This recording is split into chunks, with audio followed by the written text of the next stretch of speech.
Welcome back. Well, Kamala Harris is stepping back into the political spotlight. She's reaching out to Gen Z voters with a pre-recorded virtual address at a summit for progressive activism. But young voters appear to be shunning the Democratic old guard and gravitating instead towards far-left figures like Zohran Mamdani and AOC. For more on this, we're going to bring in Emily Sturge. She is a campus reform reporter. Emily, thanks for coming on. Great to see you.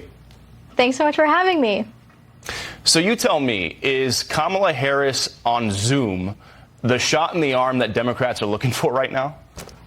I'm so glad that you brought up the point that this is pre-taped, because that just lets me know that we're getting the Kamala Harris teleprompter campaign 2.0. It's still staged, it's still scripted, and it's still completely out of touch. Generation Z rejected Kamala Harris the first time around, and I don't think it would be any different the second time around. The only thing she offered young people in the 2024 election was Beyonce, student loan bailouts, her $25,000 new homeowner tax credit, and TikTok trends. Guess what? It didn't resonate. She tried to sell the idea of the American dream, but under the Biden-Harris administration, young people saw the American dream drift further and further away. That administration brought record high inflation, skyrocketing rent prices, and we reported that at the Leadership Institute's campus reform. So I don't think anything she says today or within the next few months is going to change the damage that this party has already done.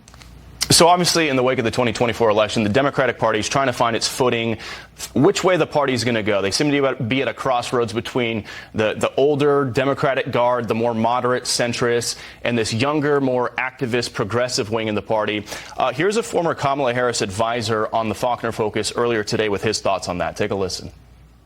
I think a lot is changing for the Democratic Party. At least our party's having a conversation about the generational change that's necessary. We need new candidates who are closer to the issues. We need new strategies. We got to rebuild the party from ground up because we got our butts handed to us in this last election.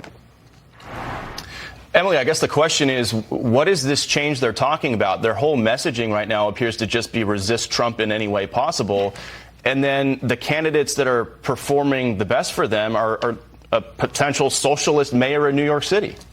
Yeah, I'm actually glad to see this party embracing Zohran Mamdani as their new face, because finally I feel like the Democratic Party is being transparent. They're laying their cards out by endorsing a socialist with anti-capitalist, anti-American ideas. And yes, Mamdani might be resonating with young voters in New York City, maybe some anti-Semitic Columbia students, but I don't think he would resonate with the majority of Gen Zers and the rest of this country. Just in the last 6 months under this administration, we've seen prices falling. We've seen the border close. The stock market is surging. Tax cuts have passed. We've had an incredible 6 months. Young people feel more confident. But it's not just young people. All Americans are enjoying this. And Democratic or Republican, I don't think Americans want to go back to the way that we were living under the previous administration, whether they're young or old.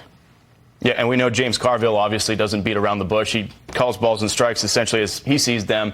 Not afraid to criticize the Democratic Party. Here's what he says he wants in whoever the leader is going to be when they emerge for the Democrats. Take a listen. I don't care if it's a male or female, but I want somebody to talk in clear, definitive language and communicate with people in a simple, elegant way. And that's what the Democratic Party needs. I think the country wanted change in 2024. And Harris, for whatever reason, refused to say she would change the direction of Biden. I think that cost the election. So that's obviously in reference to that disastrous interview on The View for Kamala Harris when she was directly asked, what would you do different than Joe Biden? And she said, well, nothing comes to mind. So Carville says he wants change. Emily, final 30 seconds here. What do you think that change is? Well, the left's problem is they keep bringing out the same tired cast of old characters that we've already seen, spewing out the same policies and expecting different results. You'd think that they would have learned from Hunter Biden's F-bomb tirade the past week or the previous week with Gavin Newsom's awkward podcast appearance. These characters that the Democratic Party is floating is just reminding the American people how out of touch and disastrous Democratic policies really are. And Kamala Harris is not going to change that today, no matter which accent she chooses. All right, got to leave it there. Emily Sturge, thanks for coming on. Great to see you.